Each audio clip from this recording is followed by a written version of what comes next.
Brian from Provision Studios, and today I'm doing a video on the Canon VIXIA HF G60. This is basically an evaluation after I've used it on a couple video shoots and around my property for a couple weeks. I've had the camera for almost a month, but I was sick for a little over a week and a half, so I was kind of like not able to do much with the camera. In fact, I wasn't able to do anything at all with the camera. I had footage that I had shot before I got sick that I had to sit on because I wasn't able to get out in the studio and do any editing. So anyway, I'm a little bit behind in regards to where I wanted to be at this point in the ownership of the G60 in regards to video content, but either way, I'm still working on piecing together some good footage that I want to share with all my subscribers and for anyone that might be interested in this camera. So basically, what we've got here is I own the G50, the Canon VIXIA HF G50. I've had this for several months, and I've used it out of my yard. I've taken it around and done some routine type of shoots with it. Nothing commercial, just all personal things. And it works good. I've used it out here in my studio on several videos. And the main camera I was comparing the G50 with was the Sony FDR AX53, which is another 4K camcorder in the same price range as the G50. But all along, the camera I was wanting based on the features that I thought would be useful to me was this camera, the the Canon VIXIA HF G60. And the reasons that I thought I would want the G60 over the G50, now that I've had the camera for a little bit, have proven to be accurate. The 1-inch sensor on this G60 is awesome. It really puts the G60 in a different class of camera than the G50 and the AX53. Those cameras just they can't compete with the G60. The quality and the dark features in the images that you get because of that 1-inch sensor. I'm not talking about low light. I'm just talking about the quality of your darks in your mids. It's a lot richer. I'm seeing an improved image quality overall with the 1-inch sensor.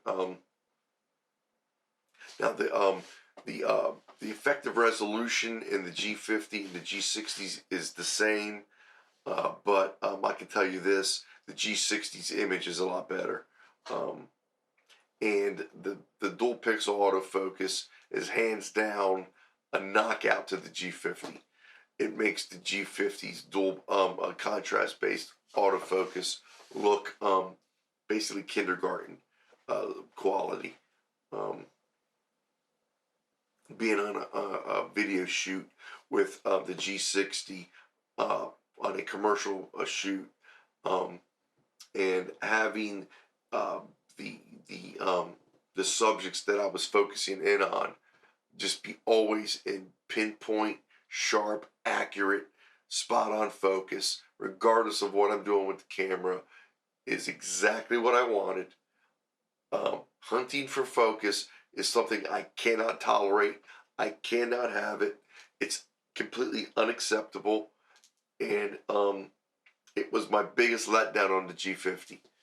I mentioned it in several videos that I made about the G50. Now, that is not to say that the G50 is not a good investment. It's not a good camcorder. It is. It's a very good quality. It's built very well. It's the perfect size to fit in someone's hand. And its features rival a lot of the G60s. But when you compare it to the G60's dual pixel autofocus, there's no comparison. And for what I wanted to get out of the camcorder. The dual pixel autofocus was the main factor for why I was needing one. And again, guys, I'm just getting over the sickness that I had, so I apologize, but my throat is kind of still a little sore. Either way, I'm gonna power through for this video. I really want to get this content up on my channel. So the next step that I want to take for this camera, to really run it through its paces, is the stabilization test. I started doing one, and that's when I got sick. I had footage shot, but I kind of rushed it because I felt as I was shooting the footage, the stabilization test I was doing, I felt myself getting sick. So I rushed the stabilization test to try to beat me getting sick, and it didn't come out the way I wanted. So I don't want to post a test on my YouTube channel that isn't the way I want to represent the test. So I'm gonna wait till I get a good day out. Maybe tomorrow I'll get some good weather, and I'll get the stabilization test shot and edited and uploaded so you guys can see what I'm talking about here. The deal is this: the G60 and the G50 basically both use the same type of onboard optical image stabilization. So there's not really a difference that I think you're going to pick one over the other. You're kind of stuck with what Canon has put on these cameras. And when I say stuck, I mean if you've got a gimbal, if you've got a tripod, you don't have to worry about it. You'll be able to use those devices to offset any stabilization inefficiencies that either camera has. So that being said, I do want to post a true stabilization test of the G60 to give it a fair opportunity to show its range of capabilities in regards to handheld stabilization. The video shoot I went on, the footage I'm showing you here in this video was all done with a tripod, and the camera just absolutely blew away my expectations. I knew it was a good camera. I knew what it was good at, and it exceeded everything. It exceeded everything I thought I knew about this camera. Is it worth the money? Absolutely. This camera is worth the price tag that Canon is offering, the retail value on this camera. If you're in the market for a camcorder that is under the $2,000 price tag, and you are definitely wanting some above average, better than consumer level quality, this camera is a home run. It's going to give you some excellent results. It shoots in C-Log, so you're going to be able to get true neutral kind of shot footage that's going to allow you to go into a professional NLE, grade it out, and get some amazing footage off of this 1-inch sensor. I haven't really used it much yet. Again, I've been limited in what I've been able to shoot on this, so I haven't really been able to use it much with my Atomos Ninja Flame, running out of my HDMI into the Flame, recording 422 10-bit in ProRes. So I haven't been able to do that quite to the extent I I would like to, or the extent I was able to do with the G50. So I have a lot more testing I want to do with the G60, but I'm making this video because I want you guys to know that I am sold.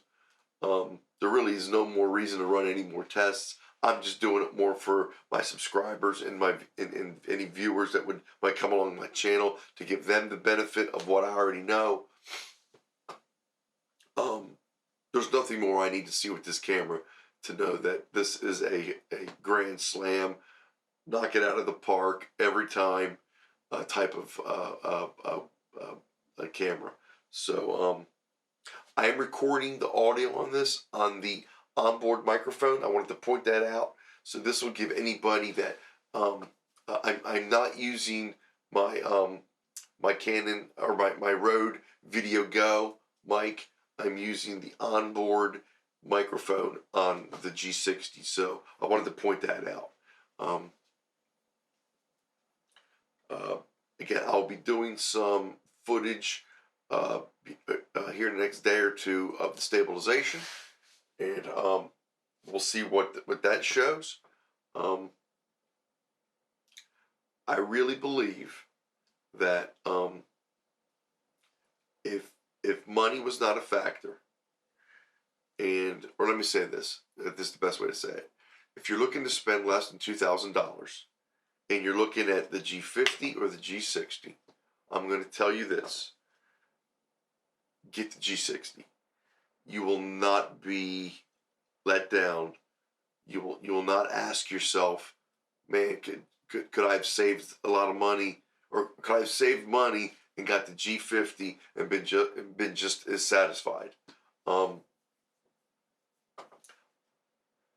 I do not believe anyone that has the G50 and the G60 will keep the G50 over the G60 if money is not a factor. If you're not trying to save money.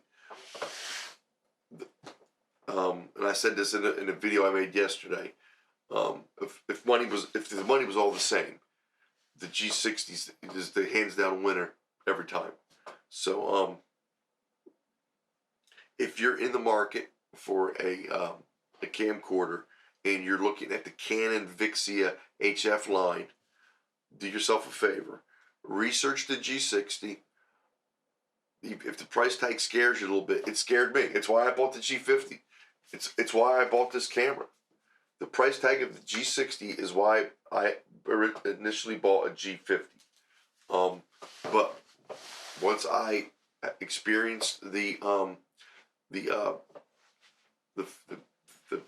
contrast-based focusing on the G50, I knew I had to get out of that camera. Shooting videos here in the studio with the camera set on a tripod, with me at my console making a mixing tutorial and watching my footage go in and out of focus it's very frustrating to me. I got other cameras that I could have put on my tripod and not have to worry about that. And so I said to myself, well, what am I doing? Why am I even using this camera if I can't rely on the focus? If I can't lock down that focus, in my opinion, why even have the camera? That is not a problem with the G60. This thing locks down. It's an amazing focus camera. The Canon dual pixel autofocus is everything you've heard about on this camera. So it's a major win.